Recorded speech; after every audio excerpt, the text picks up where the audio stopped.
It's important for every individual to have a relationship with Christ because salvation is a personal, individual experience.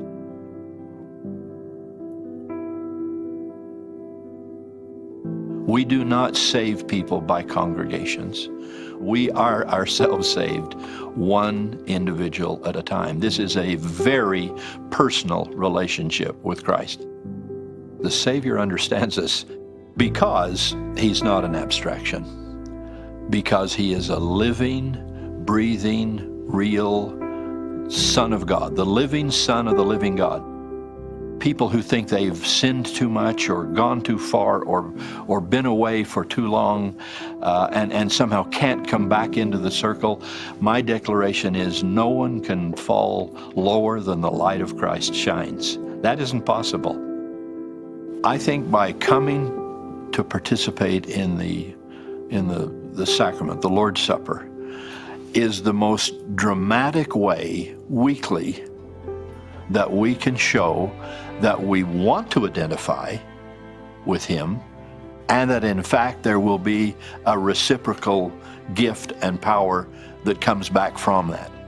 As we come to participate and be solidly with the Savior in that act, that solidity and that engagement comes back to us, and we leave that congregation, we leave that meeting with a strength and a power and an understanding from him that we didn't have before. Part of it is because we understand him better, but clearly it represents the fact that he understands us.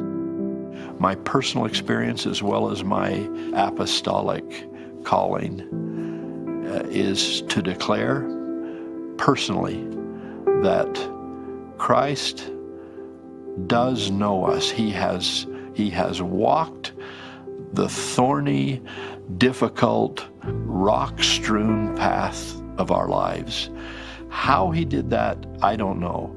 I don't know. He didn't have a divorce, so you could say, well, how does he know about me because I had one? I don't know how he does that, but if somebody out there's had a divorce, he understands.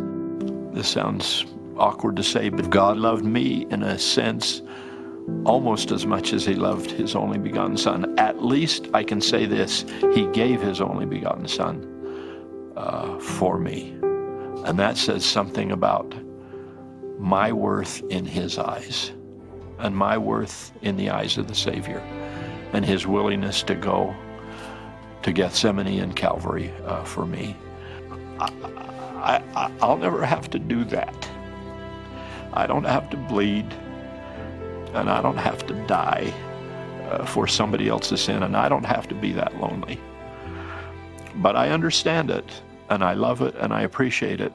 And what it means to me is that he understands me, that he loves me, and that he reaches me.